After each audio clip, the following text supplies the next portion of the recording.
Hi friends, welcome to Vismaya Kudal. இன்றைக்கி north Indians வீட்டிலையே செஞ்சு வச்சுக்கிற குங்குமம் தான் இன்றைக்கி நம்ம செஞ்சு காமிக்க போகிறோம். ஏன்னா நார்த் இண்டியன்ஸ் வந்து பார்த்திங்கன்னா அவங்களோட வகுடில் நிறைய குங்குமம் வைப்பாங்க. அதாவது இந்த நெத்தியோட ஸ்டார்டிங்லேருந்து ஸ்டார்ட் ஆகி ஒரு 2 இன்ச் வரைக்கும் தலை மேலே அந்த முடி மேலே வந்து வைப்பாங்க. ஸோ அதுக்கு வந்து அவங்களுக்கு ஹோம்மேட் குங்குமம் தான் செட் ஆகும். ஏன்னா கடையில் வாங்குகிற குங்குமத்தில் வந்து நிறைய கெமிக்கல் இருக்கும். நம்ம ரெகுலராக அதே மாதிரி வச்சிட்டு இருந்தோம்னாக்கா வழுக்க விழுந்துடும் இல்லையா அந்த இடத்துல. அதனால் ஹோம்மேடாக செஞ்சுப்பாங்க.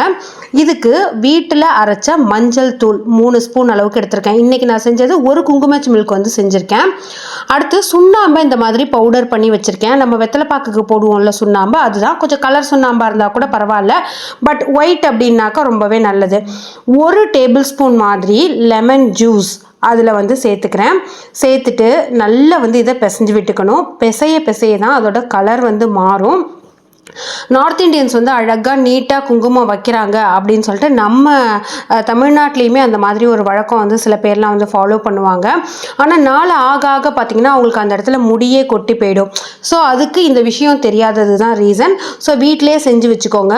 ஒரு 2 டீஸ்பூன் மாதிரி நெய் வந்து சேர்த்துக்கோங்க. சேர்த்துட்டு என்னடா கலர் மாறலையே அப்படின்னு சொல்லி விட்டுட வேண்டாம். ஒரு 5-10 நிமிஷம் நீங்கள் பிசைய இந்த மாதிரி வந்து கலர் வரும். இன்றைக்கி நான் வந்து ஓரளவுக்கு பவுடர் ஃபார்மில் வந்து செஞ்சுருக்கேன். உங்களுக்கு ஒரு மாதிரி கொஞ்சம் அந்த மாய்ஸ்சரோடு இருக்கணும்னா ஒன்றுமே இல்லை, இன்னும் 2 ஸ்பூன் வந்து நெய் சேர்த்துக்கோங்க. அவ்வளோதான். உங்களுக்கு இன்னும் கலர் வரணும் அப்படின்னு சொல்லி நினச்சிங்கன்னா இன்னும் கொஞ்சோண்டு சுண்ணாம்பு வந்து சேர்த்துக்கோங்க. பட் எனக்கு இந்த கலரே வந்து கரெக்டாக இருந்தது. இதை என்ன பண்ணணும்னா நம்ம அப்படியே ஸ்டோர் பண்ணிட்டோம்னா ஃபங்கஸ் வந்து வந்துடும். ஃபங்கஸ் வராமல் இருக்கிறதுக்கு கற்பூரம் வேணால் ஆட் பண்ணிக்கலாம். பட் நான் இன்றைக்கி வந்து ஆட் பண்ணலை. ஸோ இப்போ இதை வந்து ஒரு அரை மணி நேரம் வெயில்னால் டைரக்ட் சன்லைட்டில் வைக்காதீங்க. உங்களோட விண்டோ வழியாக வரும் இல்லையா, அந்த மாதிரி சன்லைட்டில் வந்து வச்சிட்டிங்க அப்படின்னாக்கா இந்த மாதிரி கம்ப்ளீட்டாக கலர் மாறிடும். இப்போ இதை நீங்கள் நல்லா சளிச்சிக்கலாம். ஸோ இந்த மாதிரி கொஞ்சம் பவுடர் ஃபார்மில் இருக்கிறப்ப நீங்கள் அம்பர் வச்சு நெத்தியில் வச்சிங்கன்னா தான் ஒட்டும். பட் இதெல்லாம் நான் விளக்குக்கு வைக்கிறதுக்கு வந்து யூஸ் பண்ணிக்குவேன். நல்ல மாய்ஸ்சர் வேணால் நெய் வந்து கொஞ்சம் அதிகமாக சேர்த்து பிசைய உங்களுக்கு வந்து நல்லாயிருக்கும்.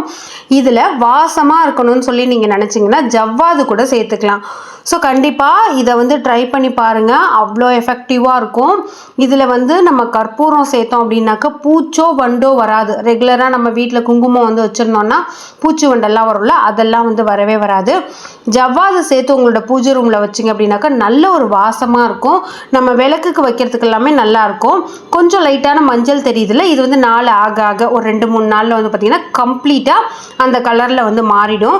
ஸோ ட்ரை பண்ணி பாருங்கள். குங்குமம் நீங்கள் எவ்வளோ வேணாலும் நெத்தியில் வைக்கலாம். அலர்ஜியோ அரிப்போ புண்ணோ வரவே வராது. ட்ரை பண்ணிவிட்டு எப்படி இருக்குது அப்படின்னு சொல்லிட்டு கமெண்ட்டில் ஷேர் பண்ணுங்கள். இதுக்கு எந்த திங்ஸுமே நம்ம வந்து வாங்க வேண்டியது கிடையாது, அந்த சுண்ணாம்பை தவிர. ட்ரை பண்ணிட்டு உங்களோட ஃபீட்பேக் என்னோட ஷேர் பண்ணிக்கோங்க. Thank you, by.